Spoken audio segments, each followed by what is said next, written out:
What is up, everybody? CP and SJ with you again for another week of Every Day We're Covering as we roll along 1 week closer to the big game, Super Bowl on the way in New Orleans next weekend. We'll talk about that. We've got plenty of other topics to dive into as well. SJ, I don't know about, well, we've kind of talked about it already in your parts and my parts as well. Pretty warm weekend out there. Some actual sunshine. It's kind of nice. Almost feels like spring a little early here.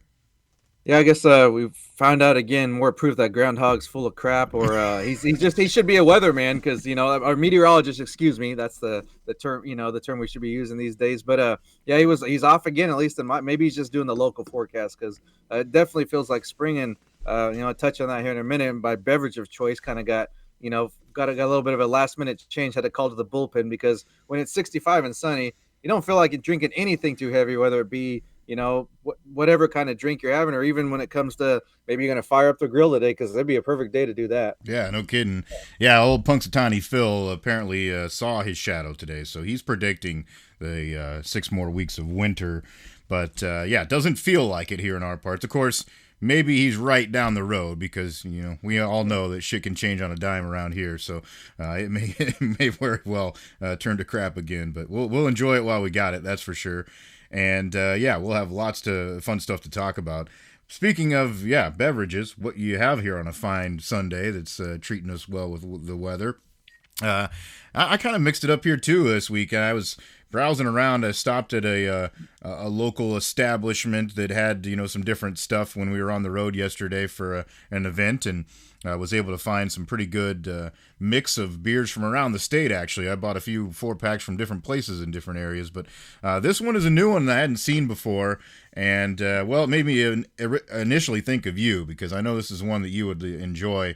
You're kind of on the sour front, but it's a raspberry sour ale by the fine folks up in the Amana Colonies at Millstream Brewing Company, and they call it Unicorn Fight Club. So obviously it's got an interesting artwork going on here as well. But yeah, good raspberry and fruited sour. It's pretty standard to what you would think that would taste like, and yeah, pretty nice beer. I like them mixing it up. What do you got there?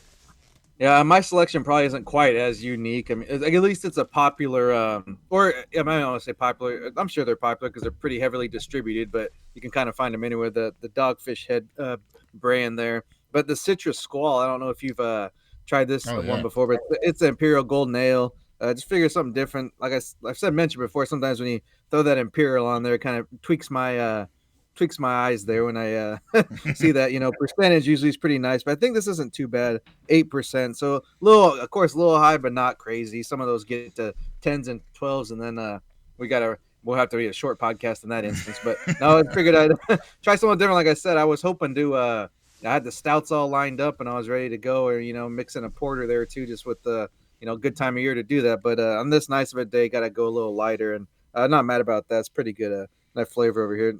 Kind of leans that sour way, but not quite, but pretty close there. Yeah. I think for me, like when you got that Imperial on there, it's always kind of like walking a fine line. Like, is this going to be like I'm drinking straight up, hard alcohol, or is this going to actually, kind of blend well with the, I think it depends a lot on what the ingredients are when you're coming to something like that that's real heavy. But yeah, I mean, they can be really good when they're done right. That's for sure. Yeah, it's like a thing. Should I just buy should I just go ahead and buy a bottle of something? Just give me a bottle of whiskey or bourbon or something or whatever or should I go with that beer? Because sometimes I agree, it's almost like you're just drinking, beer or liquor in beer form, if that makes sense. Yeah. I will say too, I was a little bit surprised because the Millstream brand has been around for a long time. This is one of the craft breweries in Iowa that was kind of at the forefront of before craft brewing got sparked a big headway there, and they've made some pretty like traditional stuff, and a lot of times what you see is just like looks traditional, kind of the way that they brand it and package it. I think they're just kind of spreading their wings a little bit here. They're doing something, some stuff that's outside the box, because I saw a couple others by them that looked a little different and had the fun, kind of unique label artwork going on. So always nice when you see somebody kind of changing it up a little bit too. So props to Millstream. It was pretty good beer. So yeah, we'll enjoy sipping those things back. And as always, if you have something that you come across and want us to know about, please let us know. We would love to sample and try different things. That's what we're all about. And I know I've had multiple people tell me that have listened. They're listening sometimes for what we're drinking because they're trying to get ideas. That's one of the main focus points. So I don't hate you for that. That's fine. That's the good news if we have a little bit of an off week, So like, well, we gave you something that you can work with at least. Exactly. As we dive into our topics here, we're going to start with something that's kind of more so on the gambling related front, as we kind of like to mix in these topics, since a lot of what we're doing is talking about picks and those types of things. And we've had some different instances where, of course, players have been involved in gambling in a obviously a nefarious way. They should not be involved in those kinds of things. And one of the stories that just came out here that you pointed out to me is Terry Rozier, who's a guard for the Charlotte Hornets now, is under investigation because of some things that maybe went down while he was playing for the Miami Heat. He is obviously been in the league here for a little while. So, and we had the Jonte Porter story, and we all knew about that and kind of got the details on that, and how manipulating that was. And he may not be the only one now, is what we're finding out here. So there hasn't been like official comments or I guess so to speak charges, penalties laid out here yet. But one thing that was noted was he played in a game in March 23rd of 2023, and he came out of the game after the first 9 minutes and 36 seconds of that contest, and didn't return, of course, that night, citing a foot issue. But then he also didn't play the rest of that season. They had 8 games left. They were not in playoff contention, so it didn't seem, I guess, unusual. It wasn't something raised a red flag to people. But he finished that March 23rd game with 5 points, 4 rebounds, and 2 assists. A productive quarter, but well below his usual output for a game. So that's where they're kind of saying that maybe there was something going on there. He was helping somebody stay underneath some certain benchmarks, so to speak, in that game to be able to get some money. We knew that was what happened with Porter, and of course, as you looked at that one was pretty obvious because it was like, oh, I came out, ran up and down the floor, and decided I was injured, kind of thing. So a little bit different, but I mean, you hate to see these things, but obviously, the more eyes that are on the sport, this kind of stuff is going to be looked into if somebody raises a question mark, and here we got another one. I mean, we look at least I'll say I do. I'm thinking kind of with me there. I know a lot of people see these stories and they've been popping up left and right just because of how many more states where you can actually get away with doing something like this now that legalization is more common than it used to be. And a lot look at it as, oh, this is bad. This is why we shouldn't have this, and on that type of thing. And the way I'm looking at it more is it just like more of like kind of like stunned shock, like what, how do you think you could get away with something like this? More the angle I'm doing. And people are gonna try, to get over on somebody no matter what, any way they can, whether it be gambling, real estate. We got to file our taxes here coming up, right? So that's another way people, that's a big gamble there if you want to try to short the man that way. So I don't look at it as like, oh, this is to detest the industry, because of course we enjoy it, and don't think it's like the worst thing for adults to be able to choose what they want to do with their money. But the way that they go about it is, I'm almost just like, man, I'm not don't feel good about people getting in trouble or anything, but it's almost like, I mean, you kind of get what you're asking for in these situations. You're being fairly obvious in most of these cases where they get caught, and even if you think you have some grand scheme, when the type of money that's getting thrown around in these cases, and it's just eventually you're going to get caught, because it's never enough. It's like, oh, we got to we can do this again. We got away with this once, and kind of case in point here. I was just thinking of when this story came up. There was I believe it was on Netflix. It's called like Bad Sport, a doc about in the 90s. I think it was 94, 95, somewhere around there. Arizona State had kind of a scandal happen where basically their best player was kind of working with connected individuals, and that was a case, at least what I saw got from that. And most of the stories that were told on that version of it was that basically got kind of in a situation where he needed help getting out. So the first time he did it was,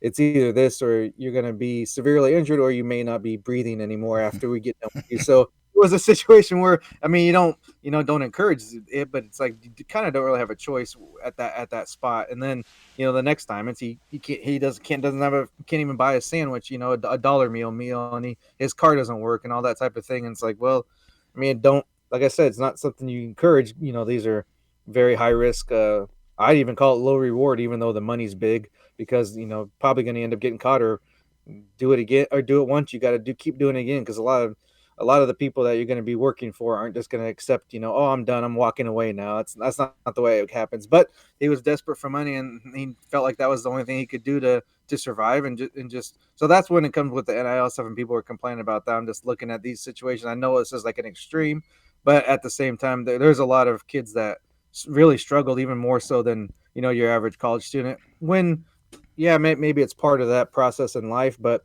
when you're generating millions, if not billions of dollars through what you're doing, you should be able to get something on the other side. And that's kind of where I stand on that part, at least for the NIL. So maybe that helps to stop somebody from thinking that this is the only way to go about making some money, is to get in this gambling world, because it obviously is still tempting for many, because we've talked about, not even at the college level, but obviously professional level, there's been a lot of instances of that in the last couple years, since more and more states are making it legal.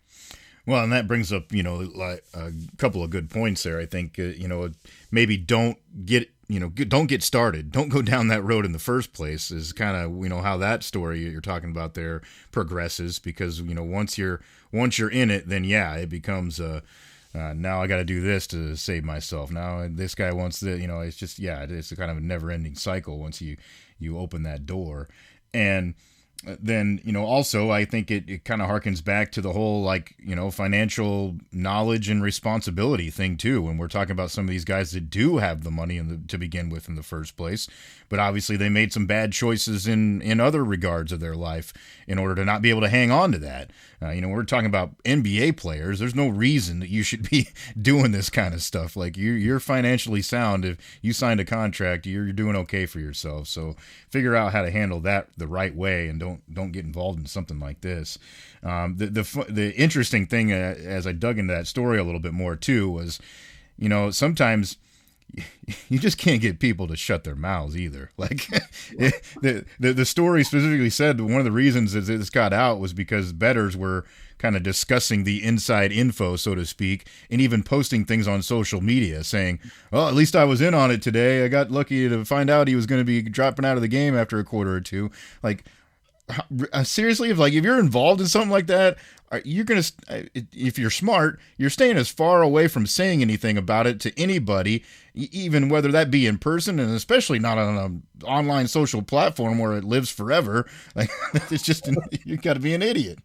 That's something that's hard to understand, because I just utilize the tools for professional purposes, and even a little bit of entertainment as far as social media goes here. Mostly Twitter is what we're kind of on, but of course we post other things some places. But I'll never understand I just remember kind of you going out of your way to like hide things, and so nobody finds out, especially when you're younger, with maybe you're kind of goofing around with your friends, or you don't want your parents to find certain things out. But now it's almost like a thing, and whether it be kids or even adults, obviously in this case, I'm just going to tell everybody what I did that I shouldn't be doing, and give proof. Like when there was that dumb trend of people going and busting up public bathrooms, or whatever that was called, like, and it's like, okay, you're basically handing over whatever type of criminal evidence that's needed to get you in trouble there. I know it's not like a quote unquote serious offense, but it's still obviously stupid and illegal, and just that type of thing. It's like, why you what is the point of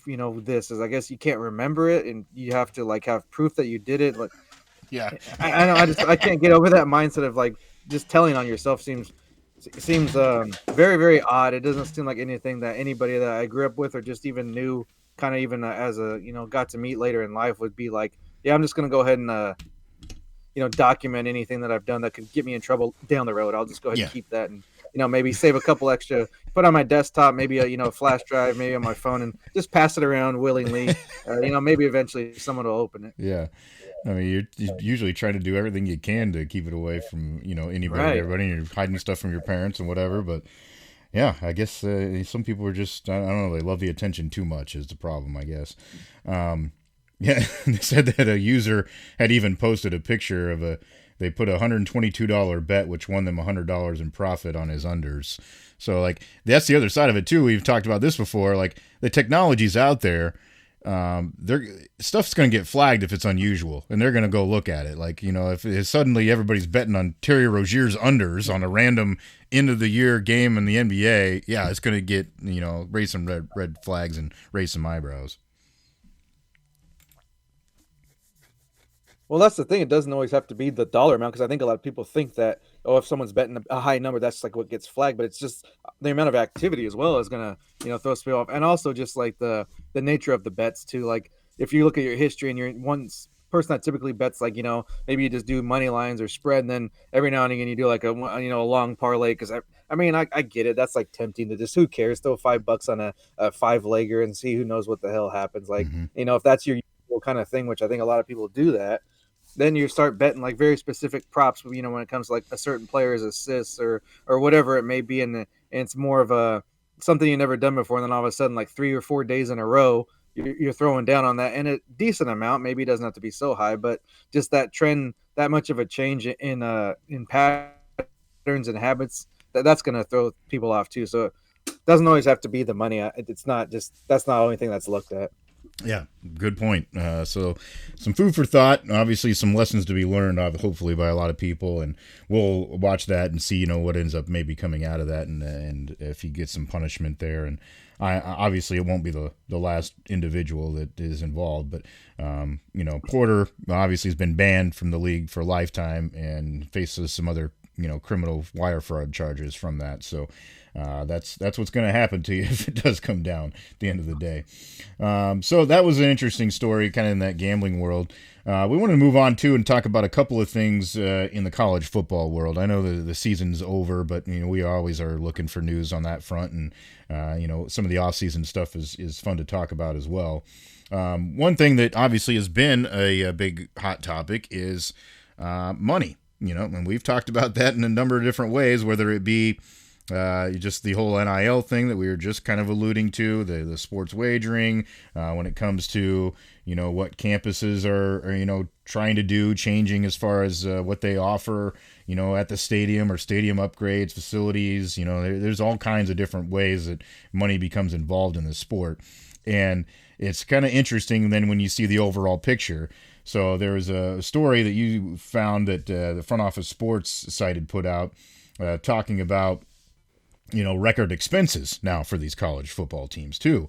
Obviously, there's a lot more money being shelled out from them directly because, they may be involved in an NIL situation now, whereas before that was kind of set aside off to the side, kind of a adjacent thing. I'm sure they were spending money on it, but maybe it wasn't just directly known. Now it can be. So they're doing that, and it's only going to grow from there. We're going to see more and more people or more and more schools, I guess, spending money. If we do get into a collective bargaining type deal where everybody's getting some money and paid in cuts, that's only going to grow. But anyways, it looked at a couple of the major programs. So the kind of the two big dogs really that you think of a lot when it comes to spending, and the ones that got talked about during this season all the time about spending as far as the roster was concerned, Ohio State and Texas. And some of the numbers are pretty mind-boggling when you look at this. They talked about operating expenses for the 2023-24 fiscal year. And for Texas, their operating expenses were $325 million, and for Ohio State, it was $292.3 million. So it's kind of hard for us, us normal Joes, I guess, to wrap our head around, what's involved. You always talk about, there's so much money involved in the sport. Well, there it is on paper. It's kind of a sobering fact that, there really is a lot that goes into this.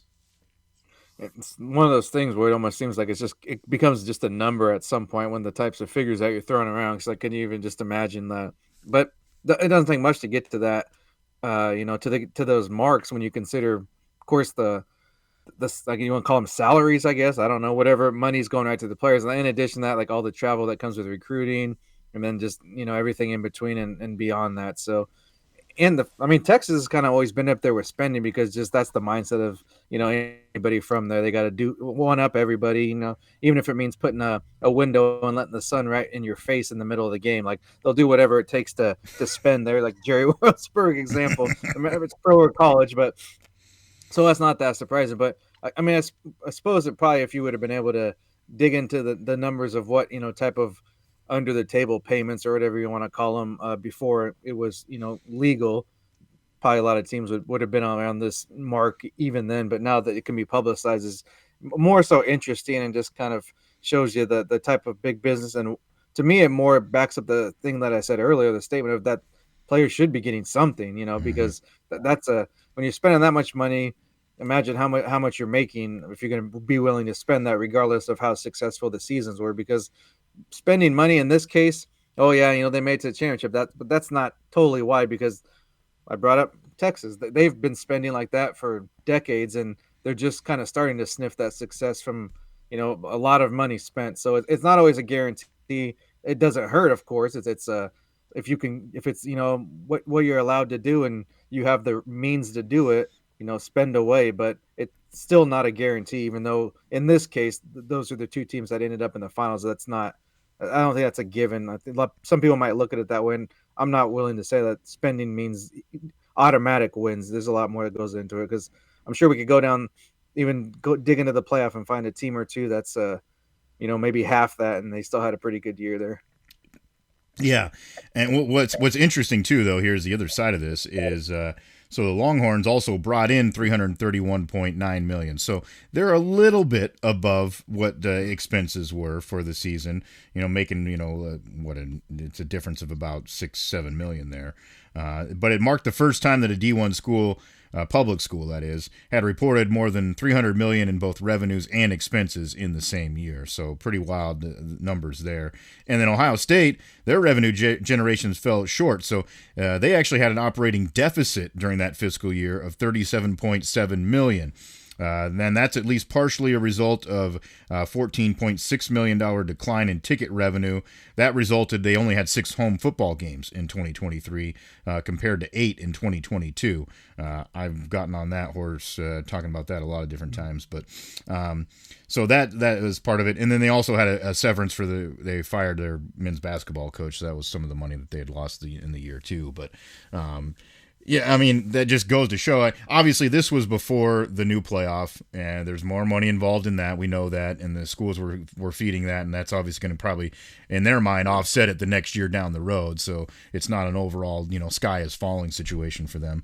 But still, I mean, we're not talking about like, record profits here either. So there's got to be some give and take. These schools are going to have to be smart too about what they are spending at some point, because you're not always guaranteeing that you're just, I guess, rolling in the dough, so to speak.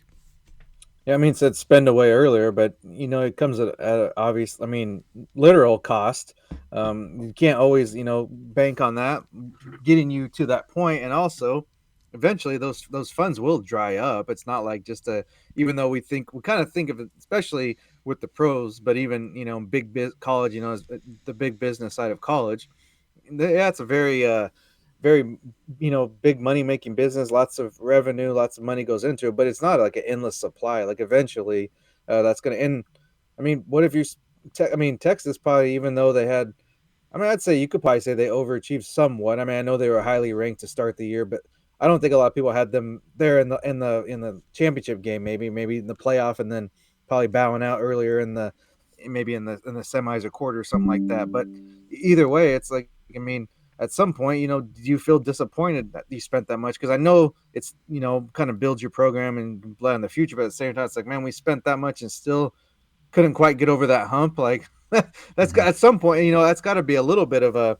I mean, I'd gladly, of course, you're going to be happy to make it that far, but you still, part of you's probably got to be like, man, how much do we got to hit the 400 mark now? Like, what's it going to take? There's got to be a little, probably won't admit it, but there's got to be a little bit of that in the back of your mind too. So, and like I said, just you know, as we know the big schools and what they're going to spend, but some that's not an option for everybody. There's probably maybe 10 schools, 15 if you want to really stretch it, that could even. if they want to spend that much or would be able to. So it's there's a I guess when people always what do they say, the haves and the have-nots all the time, that gets Mhm. overrun. But I mean, it's in this case it's probably somewhat true because not everybody can spend 300 million if they want to still like have a still run like a university, because I know a lot of schools are in the situation where the athletics fund a lot of their other programs and a lot of the other parts of the university. So it's not just, you can't just let it rip like some of the schools can. Yeah. Well, and I think it brings up that interesting line that's drawn between the athletic department's revenues and then what they're relying on from the outside world. And I think that that's maybe where also you're starting to see some of this become an issue for universities, is because the money that maybe used to be funneled to them by donations and by boosters is going directly into those NIL situations rather than to the school. Like it just seems like anymore there are a lot of people that may not care as much as they used to, perhaps, that their name's on the side of a building, but that they brought in 5-star Jimmy Joe that can take them to the national championship. So that's the difference here too.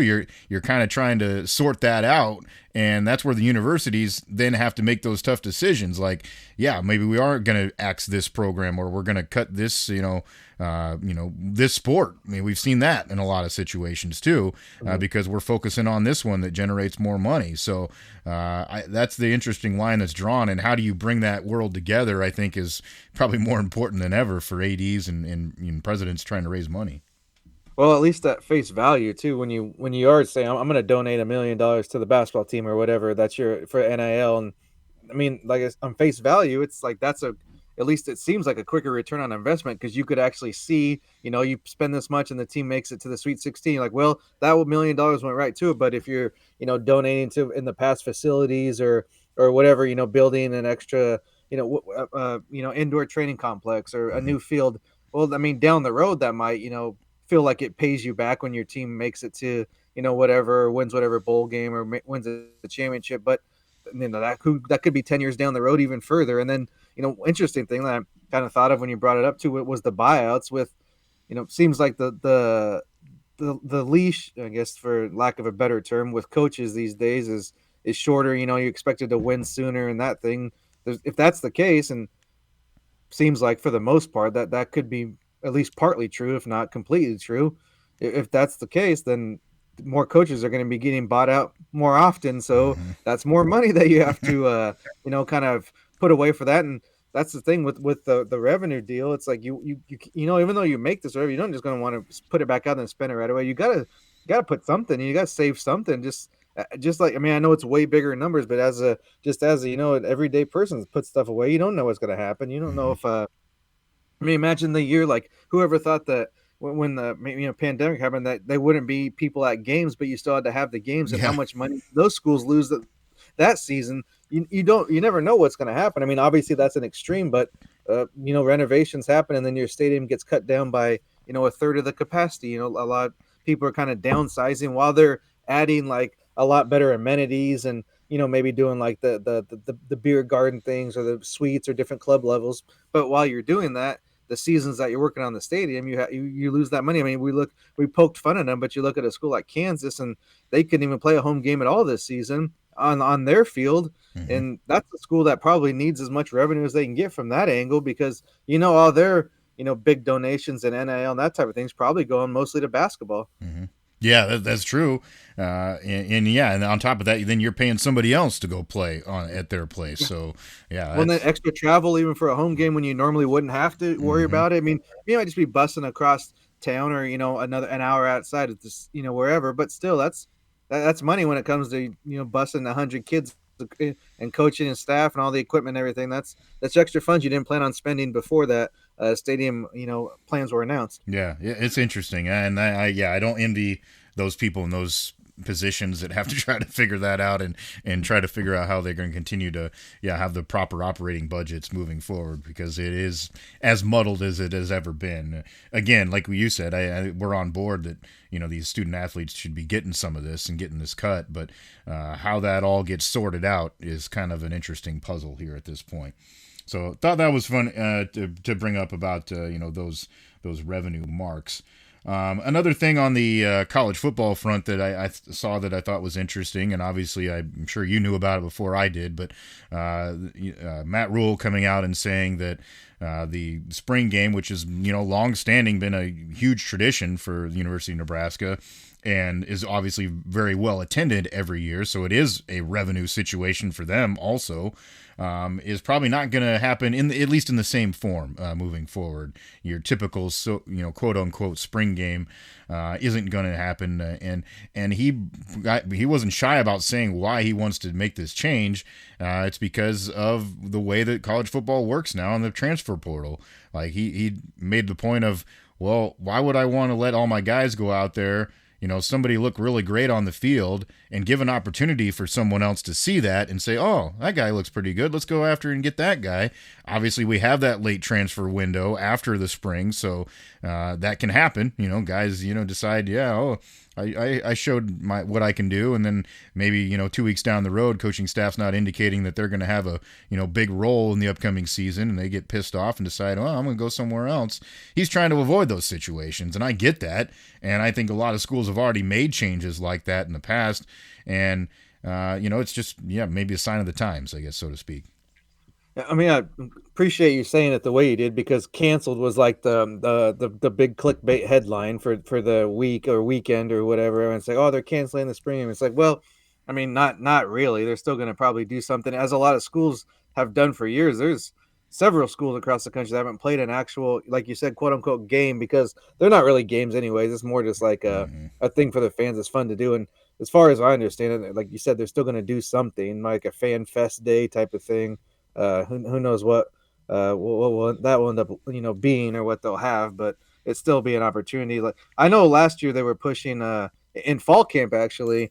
It kind of got lost in the news cycle there, and I think they maybe should have promoted it better. But they actually, like, a legitimate, like, real practice, not like a dog and pony show fake practice, but you could attend a practice for a fee, and that money was going to NIL, and that's probably, we'll see probably more of that, because not only raising money, but you're giving fans who choose to pay that money or want to go, like, a legitimate look at your team, and it's closer to the season as well, so a better idea. Because spring, it's like, honestly, the only thing that happens in the spring, and how long have we heard coaches and media say this, is nothing good happens. It's always somebody blows out their Yeah. knee, or or gets in trouble, ends up Yep. like leaving the team. So no good news ever comes out of that, because it can't really, like, we've seen guys light it up, throw for 300 yards, and then they never see the field through 4 years Yeah. of college. So Mm-hmm. it doesn't really mean anything. So I guess it was just fun to kind of, or easy to, like, pick at that thing. And to me, I guess I looked at it too, the fact that maybe this is a way for coaches to kind of call the bluff of the whoever's in charge of these portal windows,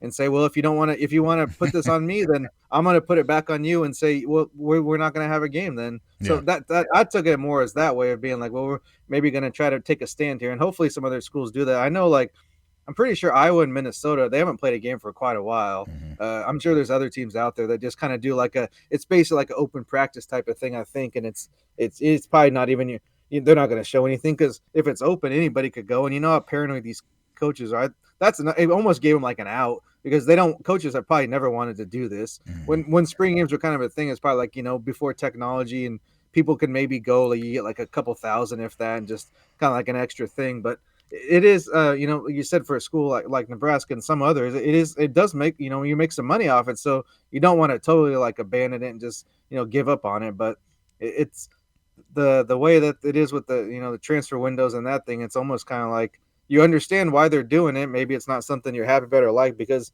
for some people, I know, it's just being more in tune with that fan base in the school. It's like that's kind of the only time they might get to go visit the stadium, or can afford to go to a game, because if you're traveling 5 or 6 hours, and you can't always guarantee that in the fall. Who knows the weather, and then figuring out in Scotts Bluff it starts snowing in September sometime. So you never know what's going to happen there. So I do think that kind of that's a little bit of maybe like the downside of it. So but there still sounds like there'll be something. So it's not a total loss, but that would be the only, like, negative to me. But I mean, I've gone to the games where I've taken the boys to the game, and it's like, well, it's fun to kind of get there, but then once the game gets going, it's like they get bored after a quarter or so, because it's not real football. Yeah. It's more, you're just kind of going for the atmosphere. I haven't been here for a while. It's Mm-hmm. fun to be back in the stadium. You maybe hit your favorite restaurant around around the area, or Mm-hmm. maybe get that stocked up for the podcast there on the local brews. But other than that, it's just kind of like it's something to do on a Saturday. So the game part of it, I think that's kind of overblown because for the most part, what good have you heard from any university or about a spring game? Like I can't think of anything. Yeah, it is interesting to see what other people have done over time too, because like the in Ames, like it's been weird. Like there's been it changes. It seems like every year. Like with this year, oh, we're gonna do it this year, and then they'll announce it after the season. Yeah, we're not gonna have one this next year. Like it's just been back and forth. Like and Random. Campbell, you can tell he doesn't give a shit. Like he doesn't care about it at all. And I get that. And then yeah, what you mentioned with Iowa, that's what they've done the last like as long as I can remember, really about 10, 15 years I think, where they have like what they call an open practice where fans can come and they do like a let the kids run around on the field beforehand or whatever kind of thing. And they've moved it too. They've done it a couple of times like in Des Moines. At Valley Stadium, just to have a different place where fans can get to or whatever, and I think that's kind of neat sometimes. But I think what you're saying, probably is going to happen in Lincoln is probably what a lot of schools I think will eventually go to, especially when you get in this NIL stuff involved. Well, here's an opportunity now for the kids perhaps to make a little money because they're going to get paid to go sit there and sign autographs or do whatever, take some pictures, that kind of thing. And then you have the, little family festival atmosphere, you put some bouncy houses into some rides or whatever. And, that kind of stuff. I think that's what it'll become for a lot of places. It is interesting. You bring up put the onus back on the league to do something different too. Because if you want us to have games, then let's make it so kids can't leave right away. I get that too. But the other part of it too, I think has been interesting is over time you've seen like, ESPN randomly show, this school's spring, this school's whatever, like they're starved for anything. So of course they're going to latch on to whatever they can get their hands on. But I don't know how valuable that is to them. But again, if you're, making a point of we're not going to do this, maybe they would also push back if you can find a way to make it different. I don't know. But at the end of the day, like you said, I don't think real fans don't give a shit. It's just, it's a fun thing to get out of the house and do something different for some people. It's not important. And whatever it comes in whatever fashion will be what it is at the end of the day. And, if anything, I think in that situation with when you're talking about Nebraska, it's the simple fact of tradition. People hate losing tradition, and that's why you're going to get people bitching about it and hate it. But when they find out what it is, moving forward, I think eventually it's just something that, it won't even be remembered. Yeah, you do it for a couple of years, and then you just won't even forget that you ever had a game. So, I mean, most people complain like, "Oh, the networks are going to lose out on the money." Like, what?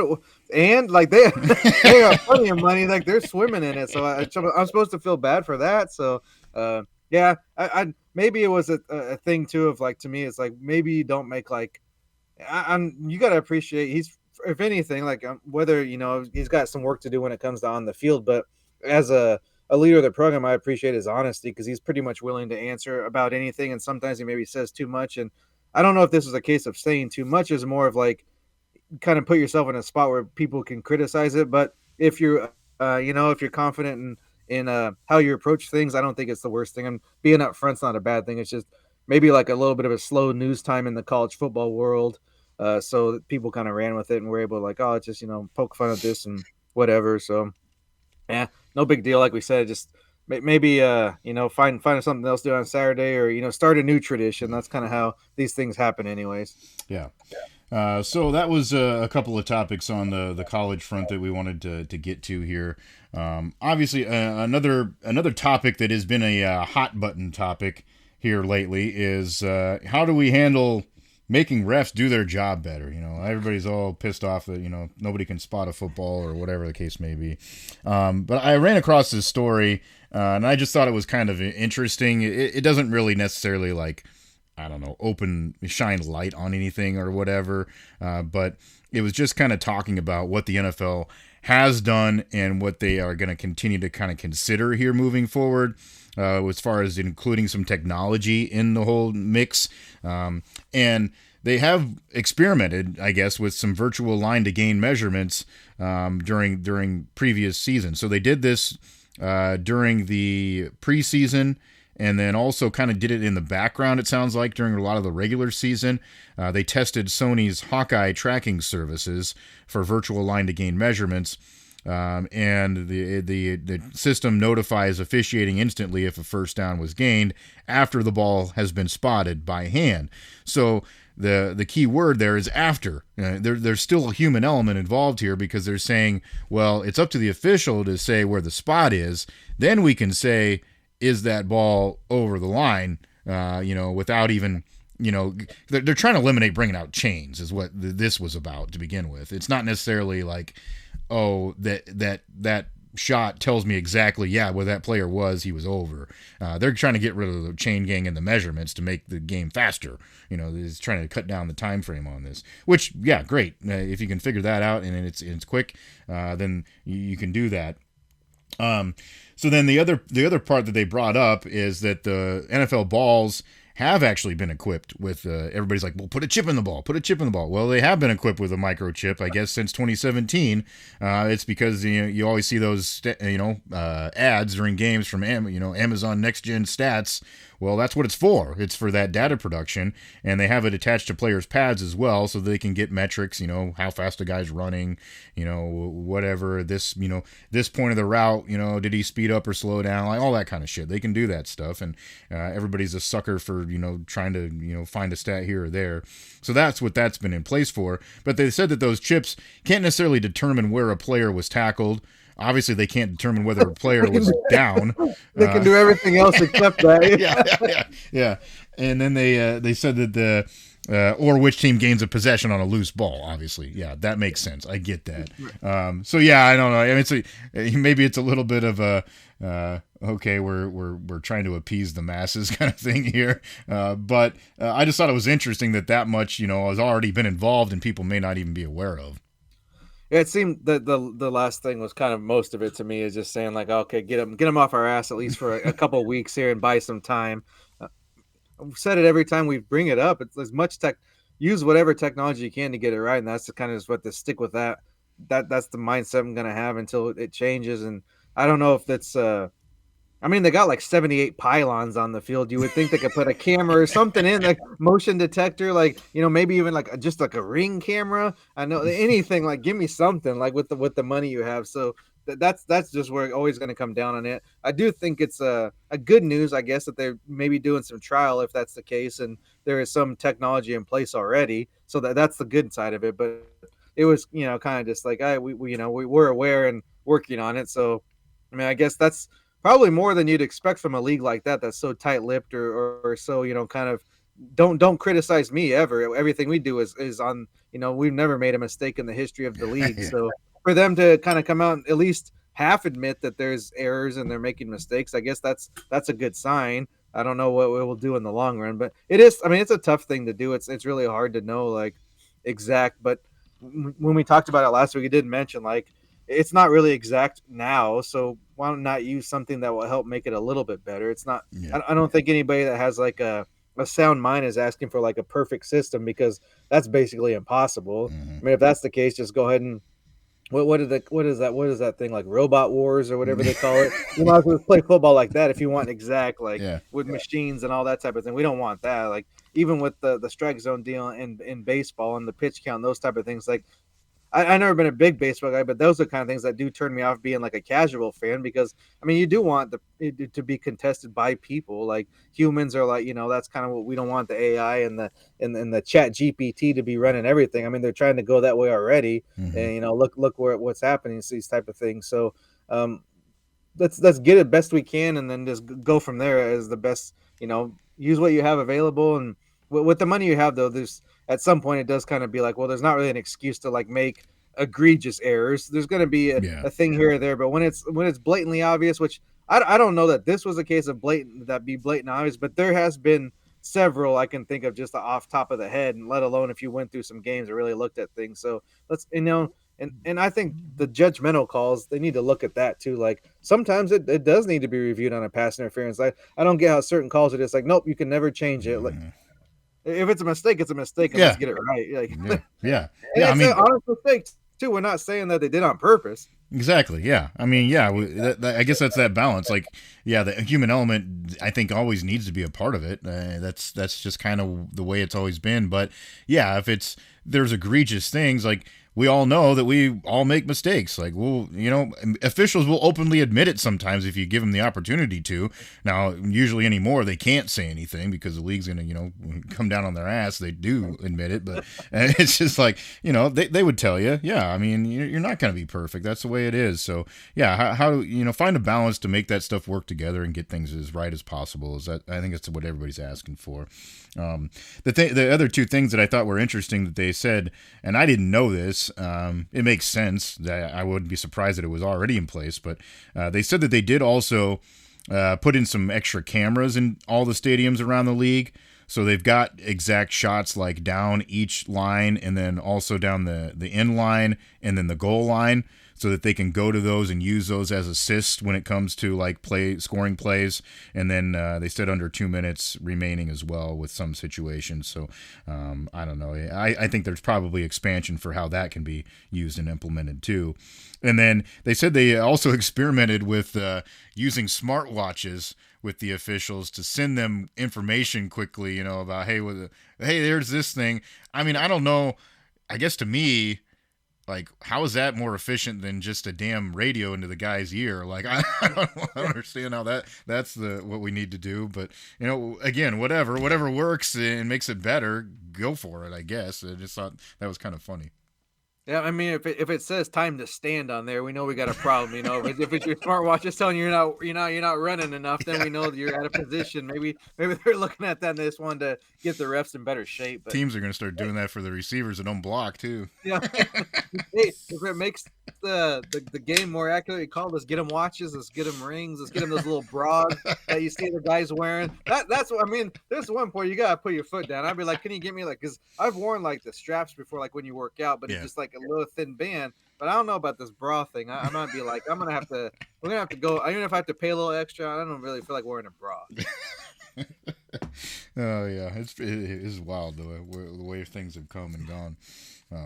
Interesting, but so that was kind of a fun story. You can check that out. I guess I looked it up in the Score app. I don't even know who the original source. Oh, it was an AP story, so you can find it anywhere. Well, you're good there. I thought you were gonna say AI at first. Like, oh no, here we go again. Yeah. AP, we're good to go. Yeah. Yeah, this is in the back pages, it's filling up space, baby. No, so that was something NFL related there. Obviously, we wanted to touch too on the big game, NFL Super Bowl coming up here in New Orleans. I keep forgetting the damn. Is it 59? I keep forgetting the number. Yeah, that's a hell of a question. I mean, what connection does NFL have to Rome? That's what I want to know. It is 59. I was right. It's 59. All I know is LAX, and I'm not worried about it. 59. So, yeah, getting ready for Super Bowl 59 down there in New Orleans. We're going to, of course, have a vid out for you later this week to give you our official plays as far as the games and then, like, maybe the props that we really like as far as gameplay is concerned. So, be on the lookout for that on the YouTube channel. Like, subscribe, get the notifications there for that. Like you alluded to before we started, probably have to wait to do that a little bit because, they're down there in the Big Easy. And some of these guys might find themselves on Bourbon Street, and we don't know what kind of trouble they're going to get into before the game starts or who's going to injure themselves, up on one of them balconies. So we got to wait a little bit until we make the official plays. Yeah, there's a lot of the easy things there, and none of them are good. So that's the problem with that town. But even just like taking that part out of it, where it's at, just there's not a lot of movement to me, at least, with the things I'm looking at lately, and that's what we're kind of when it comes to games like this. I'm pretty critical of a lot of things NFL wise, but when it comes to like the Super Bowls as of late, the last I'd say 5 years or so, they're almost pick'ems, I'd call them, and that's a good thing. So you're getting, teams that it should be hard to pick a winner. I know we went through a lot of years, especially when the, Patriots were on their run, but I can even remember, back to like when Dallas and the Niners, like when I was a little younger, it's like, I would kind of just like hear because it's fun and see some nachos and stuff, but you wouldn't expect much of a game. And that's changed quite a bit. There's been some really good games and, other than maybe that Tampa Kansas City Super Bowl, most of them have been pretty pretty competitive, at Yeah. least for the most part. I mean, you might pull away at the end, but they've all been close as of last probably almost for almost a decade. So that's a good thing. I will say that it makes it a little tricky when we're trying to fatten the pockets. That I'll say that like it's definitely not. And then I'll tell you right now, as of it looks right now, if nothing really changes too much, and I don't expect it to, as far as the spread and the totals, I'm gonna be not necessarily the Super Bowl props, the things we'll be putting out on the sheet, not the gimmicky things, or want to call them whatever. But as far as the props, game wise, yardage, passing yards, receiving yards, touchdown scores, I'm looking more at that right now, just because it's I easily could see either team winning, and I could see either team winning a close game, and I could see either team blowing the other team out. So it's I don't as far as picking a winner, that's I'm not even gonna I'm probably I don't think, unless a lot changes with that line, I'm probably not even gonna go that route. Yeah, it does make it difficult when the spread is that small. Obviously, too, the other side of it, I mean, we've talked about is like, what value is there either? Like, Yeah. you're really not gonna make a whole lot of money Bet a on that. dollar to win $2. Yeah, What's the point? I mean, like, I yeah, mean, not, but you know what I'm saying? Like, barely, not even, doubling your money. I mean, that's kind of my minimum, at least when it comes to, a winning bet. No matter what the amount is, you want to at least try to, time and a half or double your money to make it worthwile. yeah. So I mean, that's we what. don't want to be out here bragging about winning off a minus 210 bet. Yeah, yeah. So I mean, a lot of times, yeah. I mean, I don't know. I guess I do this more often than not too, and maybe it's wrong, but um, you know, there's usually, typically, not a lot of return on just picking a winner in whatever, whether you're playing spreads or money lines or whatever. Usually, that's not the way you're gonna obviously make a ton. If you can find a way to do that, and then also add in one other thing that you're really confident about, that's when you can easily start to double your money.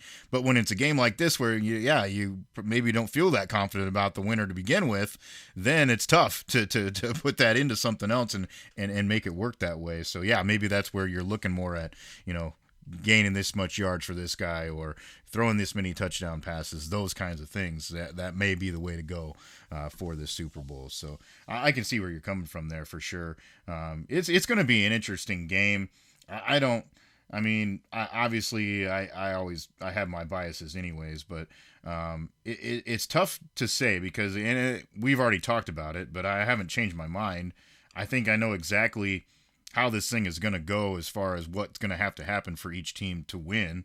Like, the Chiefs are going to load up the box and try to stop Saquon Barkley and try to make Jalen Hurts beat them. He can. Will he? I don't know. That's going to be the thing. And then even if you are trying to stop Saquon, he's going to get his a little bit, I think, too. He's the way he's playing right now, and the way that line's playing right now. That really helps. And then on the other side, I feel like Kansas City, they kind of hit their stride when they needed to again offensively. Last game, I mean, you look at that first half, and the only thing that stopped them was turning the ball over. So I think that they're going to continue to use that short, intermediate passing game.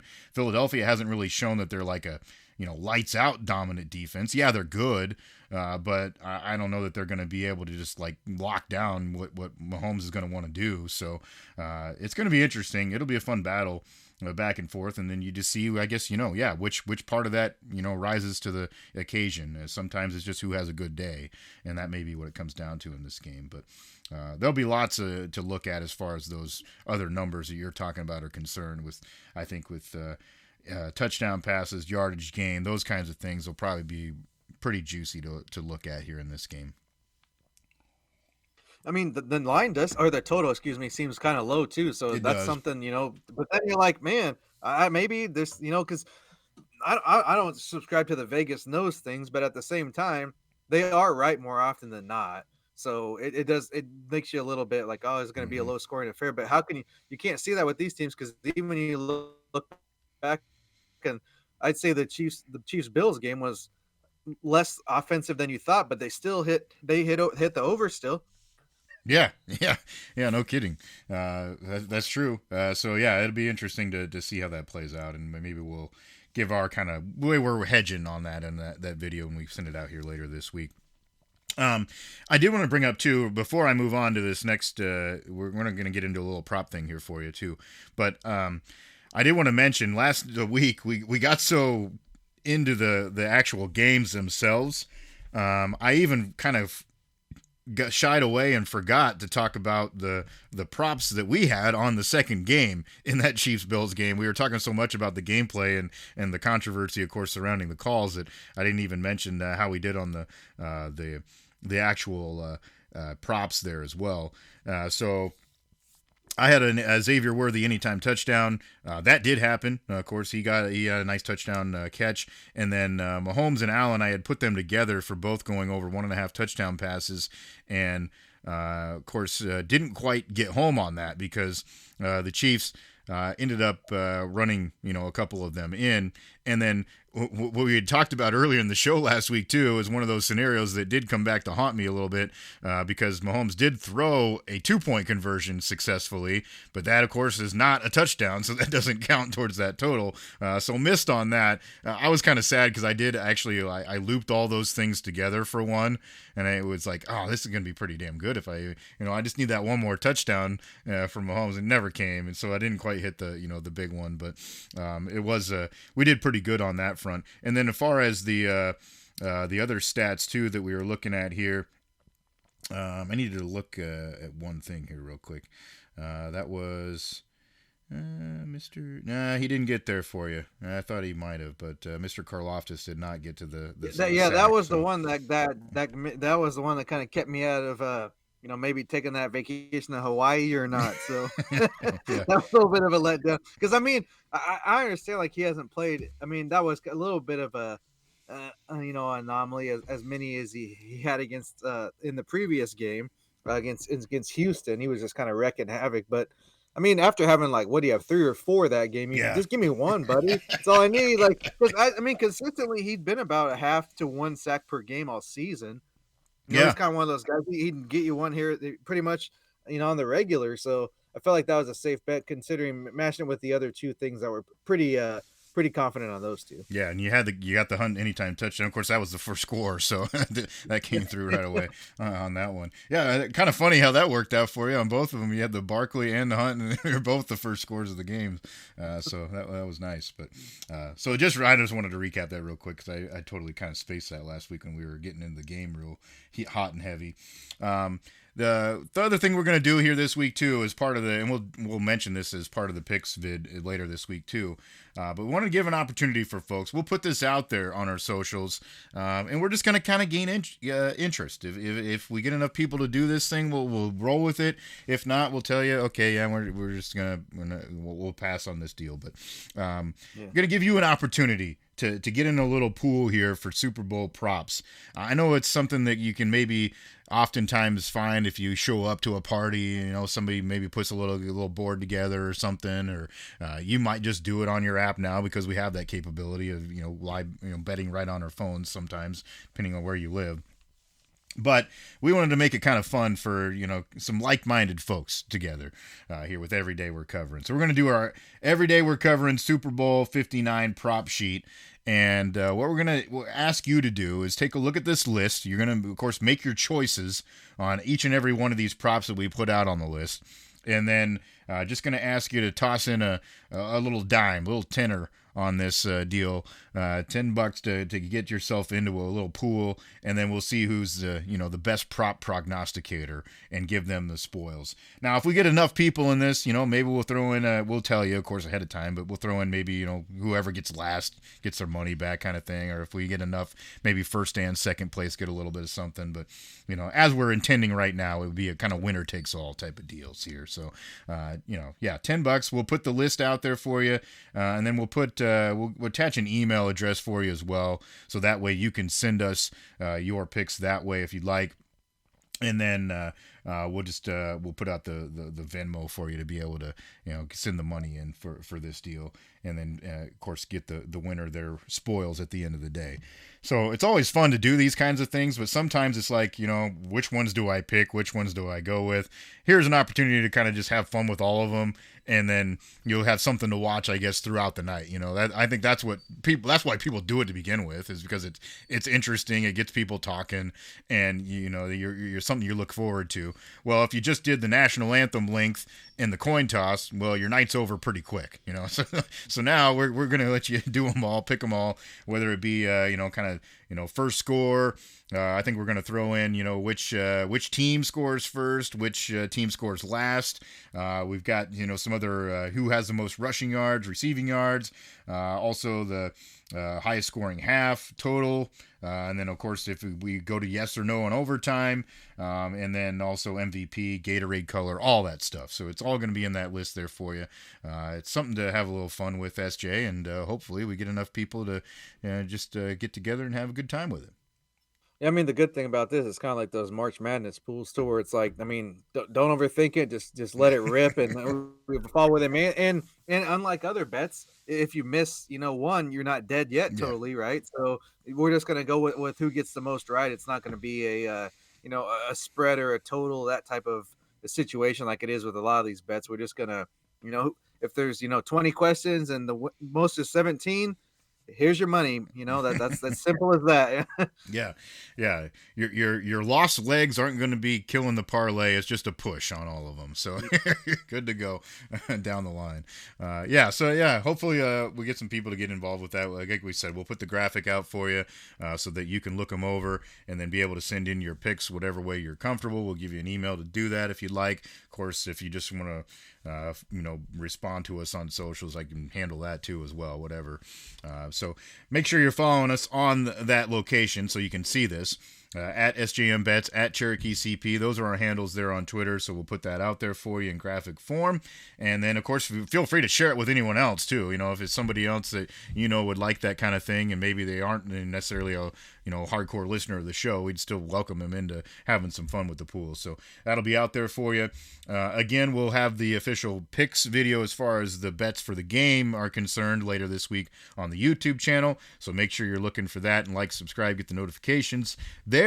And then we would love it if, of course, you share the podcast with them as well while you're at it. All the major platforms, it's available to you. Just search Every Day We're Covering. Our main host happens to be over at Spotify.